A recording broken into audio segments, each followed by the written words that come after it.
Muito bom nós estarmos mais uma vez aqui nessa ocasião, reunidos através dos meios digitais, um ambiente digital, para estar adorando ao Senhor, estar aprendendo mais da sua palavra. Nós vamos iniciar a pregação dessa noite, esse momento de transmissão, primeiramente com a palavra de oração. Vamos buscar o nosso Deus, orar, clamar ao Senhor que nos abençoe, que esteja conosco nesses instantes. Vamos orar. Senhor, nosso Deus, nosso Pai, nós damos graças ao Senhor, porque o Senhor é o Deus de nossas vidas e nós confiamos em Ti. Obrigado, Deus, por esse privilégio que temos de estar aqui reunidos ao redor da Sua palavra, através dos meios digitais, ó Pai. Nós pedimos ao Senhor que nos abençoe, nos capacite, de maneira que possamos ser edificados, ó Pai, de maneira que o Teu nome venha a ser glorificado através de nossas vidas. Obrigado, Deus, pela vida de todos aqui. Para nós iniciarmos esse momento de transmissão, de pregação da palavra. Salmo de número 112.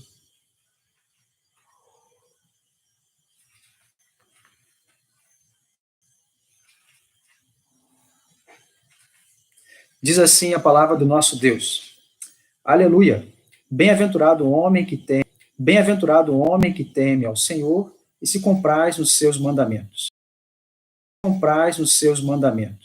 A sua descendência será rosa na terra. Será abençoada a geração dos justos. Na sua casa há prosperidade e riqueza, e a sua justiça permanece para sempre. Ao justo nasce luz nas trevas. Ele é benigno, misericordioso e justo. Ditoso o homem que se compadece e empresta. Ele defenderá a sua causa em juízo. Não será jamais abalado, será tido em memória eterna.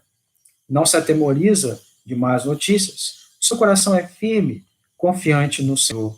O seu coração bem firmado não teme, até ver cumprido nos seus adversários o seu desejo.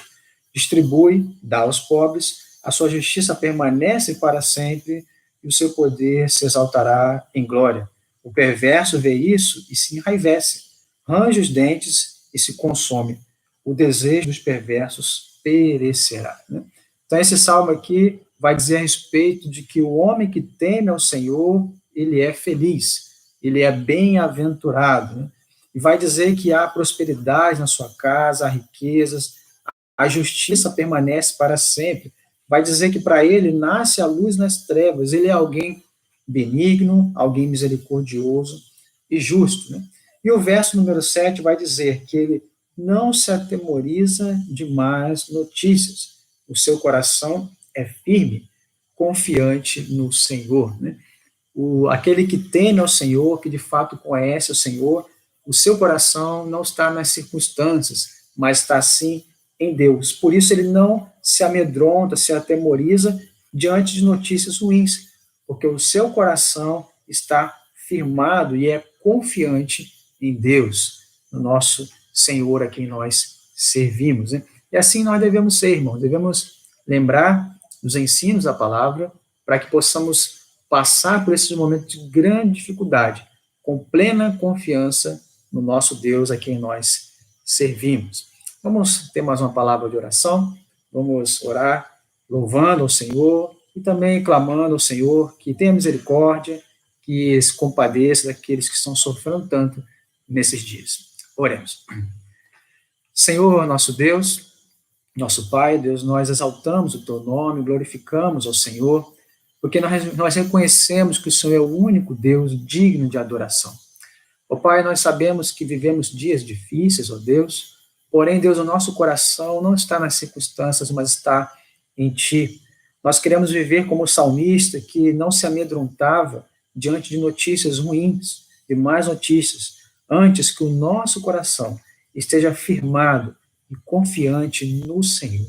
Pedimos ao Senhor que nos ajude diante de dias tão difíceis. Pedimos ao Senhor que conceda o seu consolo para aqueles que estão passando por tristezas, diante de perda de familiares e amigos. E que o Senhor também esteja restaurando a saúde daqueles que estão enfermos, ó Deus, aqueles que estão também desabrigados, que o Senhor esteja com cada um deles, ó Pai. Esteja conosco, porque precisamos do Senhor e queremos passar por essas dificuldades com o nosso coração confiando nos teus cuidados e também na tua providência. Oramos em nome de Jesus. Amém. Bom, meus irmãos, agora vamos passar ao momento aqui da pregação da palavra de Deus, né? Nós iremos, nessa noite, iniciar uma série de pregações, não uma pregação sequencial de todo o livro, mas algumas pregações no livro de 1 Samuel, tá bom? Esse livro extremamente rico, com lições importantíssimas para nós. Nós iremos trabalhar um pouco dentro desse livro. Nós iremos, então, fazer a leitura. Peço aos irmãos que abram suas Bíblias. Vamos ler o texto de 1 Samuel, capítulo 1, do verso 9 até o verso de número 20. 1 Samuel, capítulo 1, do 9 até o 20.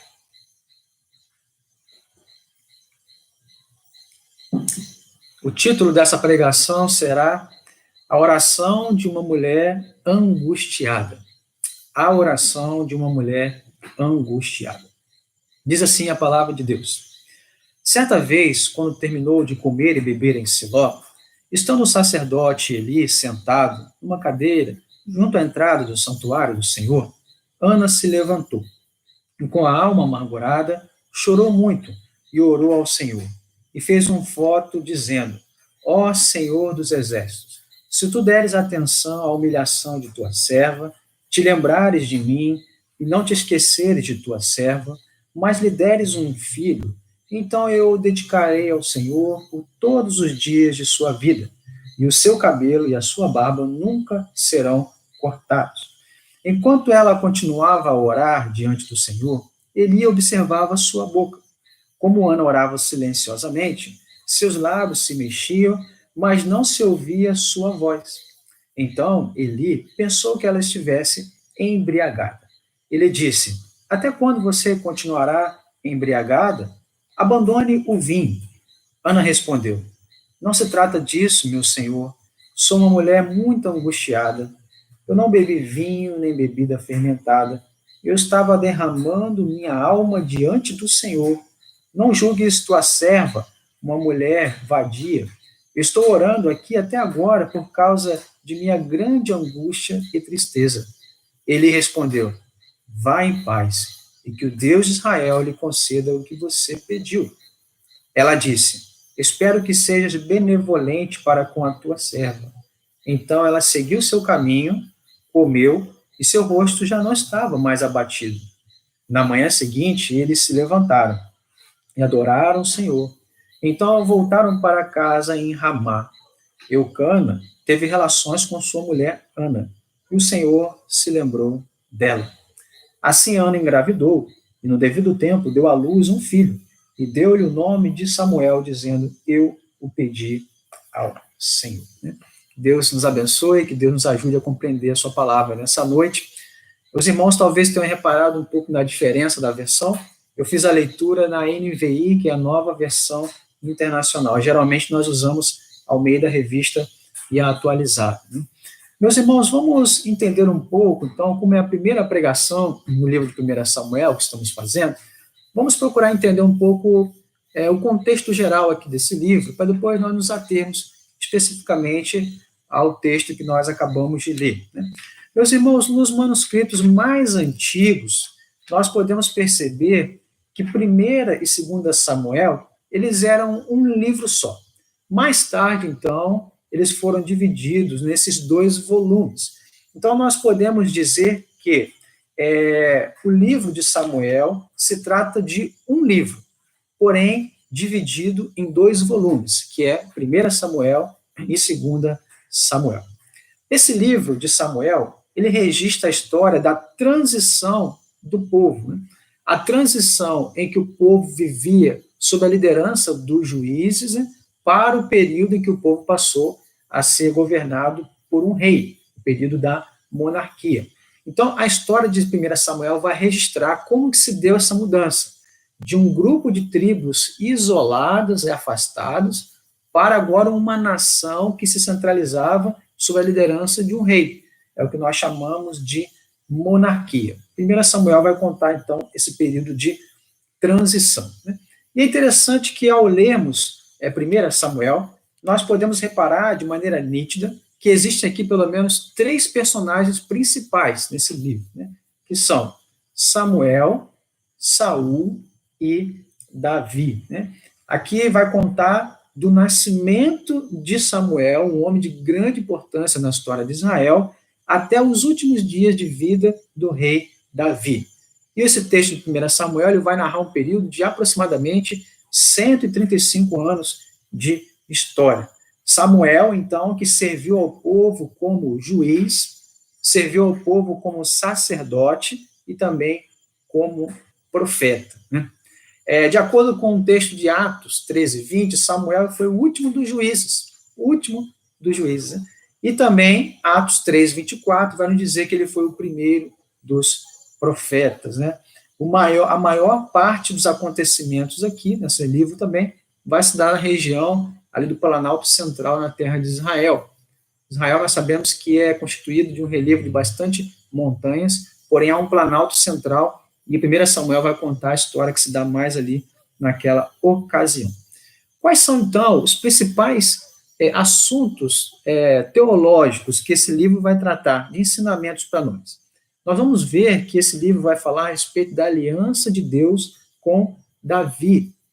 Esse livro vai tratar também sobre a soberania de Deus, ou seja, a maneira como que Deus age na história, cumprindo seus propósitos através da vida dos seus servos, a soberania de Deus. Esse livro também vai tratar sobre a obra do Espírito Santo que capacita homens a desempenharem as suas tarefas, a desempenharem as suas funções diante de Deus, né? E também as consequências do pecado. As consequências do pecado, tanto no que diz respeito à questão pessoal do indivíduo, e as consequências do pecado no que diz respeito também à nação, a um povo, né? Então veja quantos ensinamentos, quantos assuntos teológicos esse livro de 1 Samuel vai nos trazer. E devido a isso, ele traz grande importância, ele é de grande proveito para as nossas vidas, né? Nós lemos aqui um pouquinho mais adiante, no capítulo 1, mas o livro se inicia contando a história da família de Eucana. Eucana, ele era um servo de Deus, né? Eucana, ele era alguém que era da tribo de Levi, portanto, um levita, né? E na ocasião, a tribo de Levi, ela não tinha posses no sentido de terra, mas ela servia em todas as demais tribos, como pessoas que se dedicavam ao serviço exclusivo de Deus. E Eucana, ele era assim um levita. Ele era alguém que servia a Deus na tribo de Efraim. A Bíblia vai dizer que Eucana, ele tinha 2 mulheres, 2 esposas, uma chamada Penina e a outra chamada Ana. Penina, ela tinha filhos, né? Ana, porém, não tinha filhos, né? Aqui só um parênteses, irmãos, é importante dizer que a poligamia, né, ela nunca foi a vontade de Deus. Nós podemos reparar isso no texto de Gênesis 2, 24, que estabelece o princípio para a união de um homem com uma mulher. Então, a poligamia nunca foi a vontade de Deus. Porém, aqui se trata de um texto narrativo. Aqui o texto está retratando o que de fato aconteceu. E Deus, ele nunca aprovou a poligamia, mas ele simplesmente tolerou diante daquele quadro, daquela situação. Então é importante que se diga isso, que não há a aprovação de Deus para a prática da poligamia, como era na época, tá bom? Então, meus irmãos, o texto vai nos dizer, conforme nós lemos, que Penina, ela era alguém provocativa. Essa esposa de Eucana, que tinha filhos, né? Ela era alguém que provocava constantemente Ana pelo fato de Ana não ter filhos e pelo fato de Penina ter filhos. Isso vai dizer, o texto vai nos falar, que isso fazia com que Ana ficasse extremamente triste. Essa mulher vivia abatida, ela vivia amargurada porque ela se sentia humilhada. A Penina tinha filhos, enquanto que Ana não tinha filhos, né? Isso nós podemos separar ali no finalzinho do verso 8, a tristeza de Ana. Agora sim, nós iniciamos no verso 9, né? Que diz o seguinte: certa vez, quando terminou de comer e beber em Siló, estando o sacerdote Eli sentado numa cadeira, junto à entrada do santuário do Senhor, Ana se levantou. E veja o que diz o texto, irmãos: com a alma amargurada, chorou muito e orou ao Senhor, e fez um voto, dizendo: ó Senhor dos exércitos, se tu deres atenção à humilhação de tua serva, te lembrares de mim e não te esqueceres de tua serva, mas lhe deres um filho, então eu o dedicarei ao Senhor por todos os dias de sua vida, e o seu cabelo e a sua barba nunca serão cortados. Né? É interessante dizer que aqui eles estão em Siló, não é mesmo? Siló, ele era o lugar em que Josué ele havia erguido o tabernáculo de Deus. Na ocasião, Siló, ele era o centro da adoração do período dos juízes. Lembrando aos irmãos que nessa ocasião em que o texto foi escrito, ainda não havia a existência do templo, né? O templo veio a ser construído mais adiante por Salomão. Então, o centro religioso de culto da época se dava em Siló, que era o local onde estava o tabernáculo, né, que era o templo móvel, né, e era o local onde ficava também a Arca da Aliança. Nós podemos reparar isso em Josué 18:1, que diz assim: reuniu-se toda a congregação dos filhos de Israel em Siló, e ali armaram a tenda da congregação, e a terra estava sujeita diante deles. Então, Josué foi quem estabeleceu Siló como centro de adoração, e assim ficou durante todo o período dos juízes. Né? O texto vai dizer, meus irmãos, então, que Eucana, ele ia com a sua família a Siló todos os anos, né? Porque Siló era esse local central para a adoração ao Deus vivo. Né? E todos os homens, eles eram obrigados a comparecer no santuário pelo menos 3 vezes por ano, né? Uma vez que o templo só viria a ser construído mais adiante. Né? E na ocasião aqui em que esse texto foi escrito, existia um sacerdote chamado Eli. Né? Na verdade, Eli era sumo sacerdote do tabernáculo da época, e ele tinha 2 filhos, chamados Ofni e Finéias, que eram sacerdotes. Nessa ocasião, nós podemos reparar que Ana, diante de sua tristeza, diante de sua amargura, vai dizer o texto aqui que ela se levanta, não é mesmo? No verso 9, que ela se levantou e ela fez uma oração ao Senhor com a alma amargurada. Ela chorou. Ela orou ao Senhor e fez um voto, né? Um voto dizendo: Senhor, se o Senhor olhar para a miséria da tua serva, se o Senhor tiver compaixão de mim, se lembrar de mim e me der um filho para tirar essa tristeza, essa angústia que eu sinto, eu o dedicarei ao Senhor por todos os dias de sua vida, de maneira que não se passará navalha na sua barba nem na sua cabeça, né? Muito provavelmente, meus irmãos, o futuro filho de Ana, ele já seria alguém dedicado ao serviço do Senhor, por ser um filho de um levita, né, de Eucana.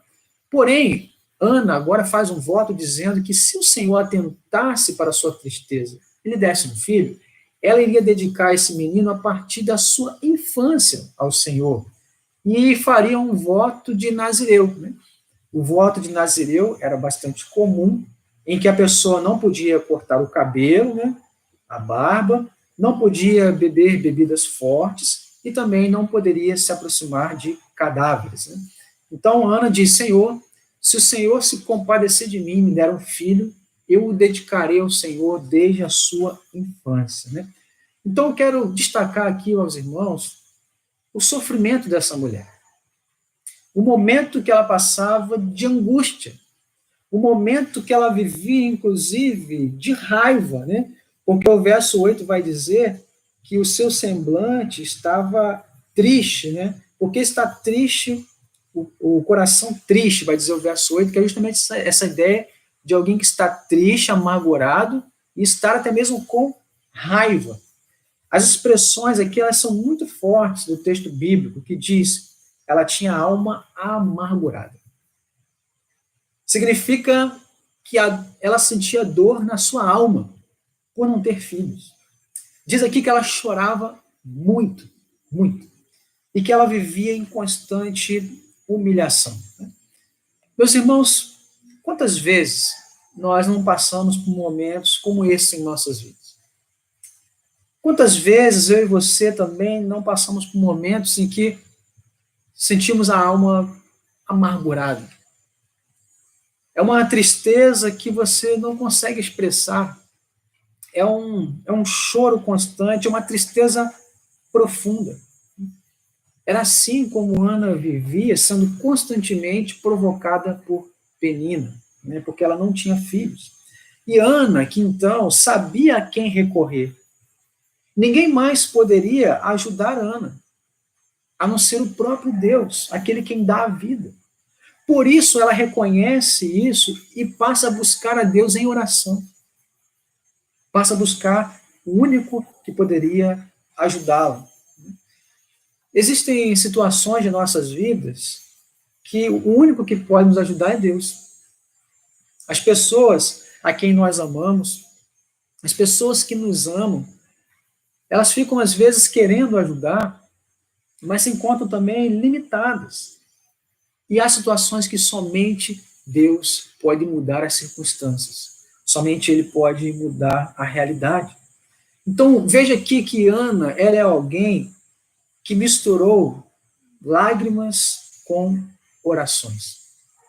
Ela considerou que Deus é um Deus de misericórdia.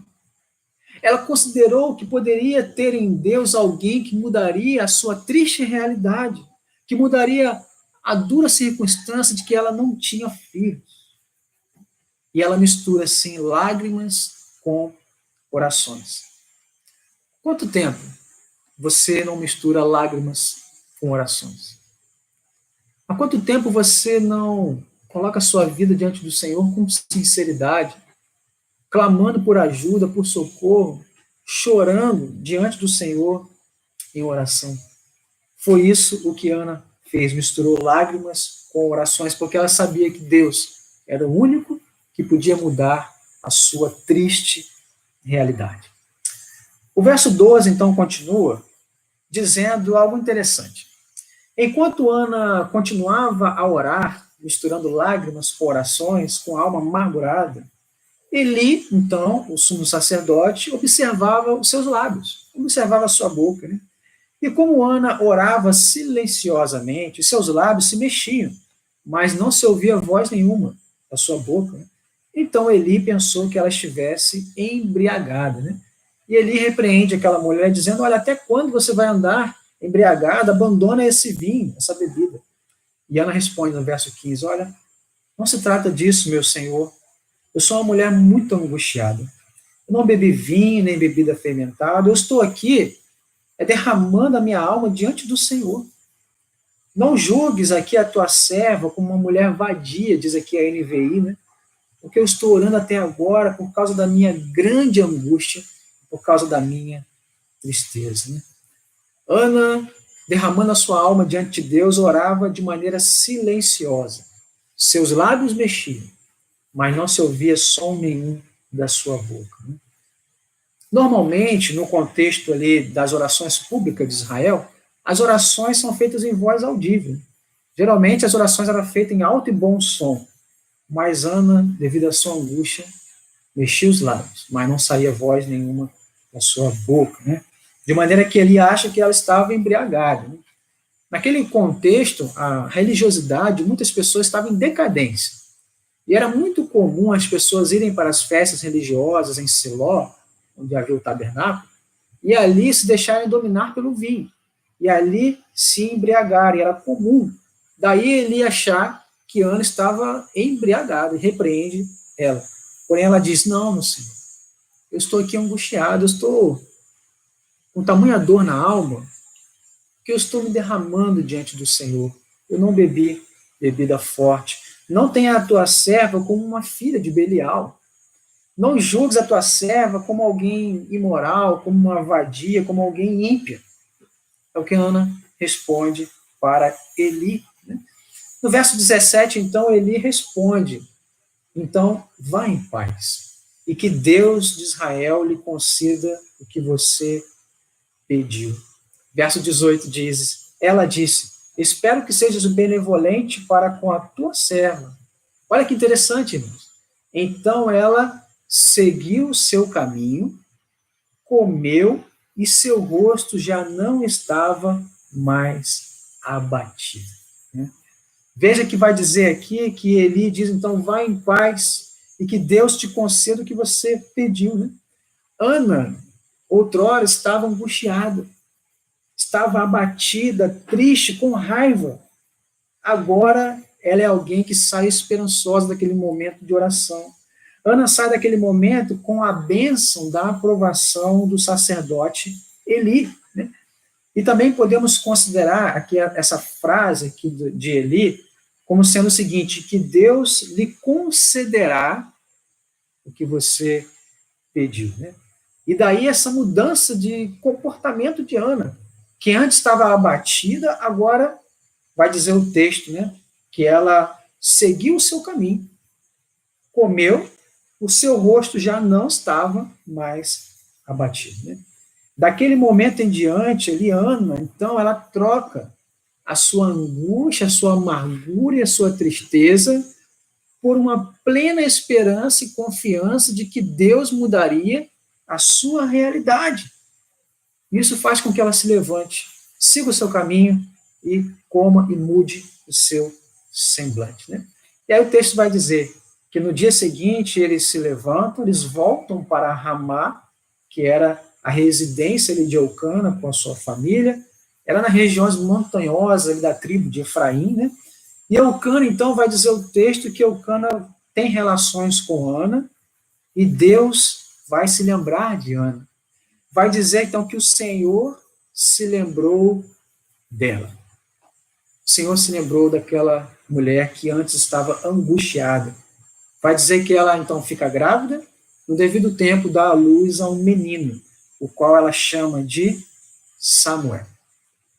Samuel, que significa nome de Deus, mas que a pronúncia de se falar Samuel, em hebraico, significa aquele, dá a ideia de que aquele que foi ouvido por Deus. Então, veja, meus irmãos, que história impressionante, né? Essa mulher, outrora angustiada, com dor na alma, com tristeza profunda, aproveita a ocasião dos cultos religiosos em Siló. Ela se derrama em oração diante de Deus, recebe a bênção do sacerdote Eli, e depois o Senhor se lembra dela, ela fica grávida, ela dá à luz a um menino chamado Samuel. Mas esse não foi um menino qualquer. Samuel, ele veio a ser o maior de todos os juízes de Israel. Samuel veio a ser o primeiro grande profeta, depois de Moisés, e o homem que foi responsável por dar início ao período de monarquia em Israel, ungindo tanto Saul também como Davi. Meus irmãos, essa é a história de uma mulher angustiada, em que Deus mudou a sua realidade, mudou a sua sorte. O que nós podemos, então, aprender aqui à luz desse relato que se encontra no começo de 1 Samuel? Vejam, meus irmãos, que interessante, que Deus, ele não se mostra indiferente às nossas angústias e tristezas desta vida. Deus não se mostra indiferente quando você sofre, quando eu passo por dificuldades, quando eu sofro. Ele não está alheio ao sofrimento de uma mulher que era estéril, que sentia dor na alma por isso. Né? Deus, ele não está ausente nos momentos de angústia, não. Ele está presente. Ele se importa conosco. Ele sabe quando você chora. Deus sabe. Até mesmo quando não sai palavras da sua boca, mas você se derrama em oração diante de Deus, Deus sabe. Ele sabe o que se passa no mais profundo da nossa alma, nos momentos de angústia. aqueles momentos de depressão, de medo, de ansiedade. Deus sabe. E Ele não está indiferente. Deus, Ele está disposto a nos socorrer, como Ele socorreu aquela pobre mulher chamada Ana. Ele pode mudar a nossa realidade de vida, Ele pode mudar a nossa realidade de uma profunda angústia para uma grande esperança. Então é maravilhoso saber que Deus, apesar de sua soberania, seu poder infinito, Ele não está alheio às nossas dificuldades, aos nossos sofrimentos, e Ele pode mudar as circunstâncias difíceis que nós estamos enfrentando. Ainda um outro aprendizado aqui desse texto é que nos momentos difíceis da vida, sabe aqueles momentos de amargura na alma, de humilhação, busque a Deus, mas não de qualquer jeito. Clame ao Senhor com todas as suas forças, busque a Deus como Ana fez, com lágrimas e orações. Assim como Ana, nós devemos clamar pela ajuda de Deus. Ana buscou a Deus e encontrou socorro no Senhor, como diversas vezes os salmistas registram, né? O Senhor é um socorro bem presente nos momentos de dificuldade, nos momentos de angústia. Porque Deus, Ele pode mudar a nossa realidade. Deus, Ele pode mudar esse quadro de tristeza, de amargura, trazendo grande esperança aos nossos corações, na certeza de que não há nada difícil para Ele fazer, para Ele realizar. E terceiro e última aplicação aqui dessa noite é sabermos, meus irmãos, que nós servimos a um Deus que é providente. É interessante notar como que Deus age nas entrelinhas da história. Aqui nós vamos ver isso em todo o texto de 1 Samuel, mas logo no início já reparamos que Deus, Ele cumpre os seus propósitos alinhados com respostas às orações dos seus servos. Eu vou repetir. Deus, Ele vai cumprir os seus propósitos de maneira alinhada às respostas das orações dos seus servos. Veja, meus irmãos, que Deus, aqui no relato, Ele ouviu o clamor de Ana, Ele ouviu a oração de Ana, e Ele proporcionou alívio para aquela dor, ao dar um filho para ela. Ele proporcionou alívio para o sofrimento de Ana, a angústia. Porém, não foi qualquer filho que Deus deu para Ana. O filho de Ana veio a se tornar um homem de grande importância na história da revelação de Deus. Samuel, um juiz, um sacerdote e um profeta. Veja, meus irmãos, que a maneira de Deus agir, Ele ouve as nossas orações, Ele nos livra da angústia profunda e, ao mesmo tempo, Ele cumpre os seus propósitos. É maravilhoso saber, meus irmãos, que Deus, Ele pode nos livrar da angústia e fazer a sua vontade em nossa vida ao mesmo tempo. Esse é o Deus providente a quem nós servimos, né? O Deus que nos atende, que nos socorre e que, ao mesmo tempo, faz realizar a vontade. Socorreu Ana e, através desse socorro, trouxe Samuel, um importante líder na história de Israel. Meus irmãos, nós podemos tirar vários princípios, vários ensinos aqui desse texto. Eu quero, assim, caminhar para a conclusão da pregação dessa noite, dizendo que nós servimos a um Deus de misericórdia. É importante que você se lembre que nos momentos de angústia, nos momentos de dificuldade, Deus não está ali. Deus não está indiferente. Deus não está como quem não se importa para a sua dor, para a minha dor. É importante nos lembrarmos que Ele ouve o nosso clamor.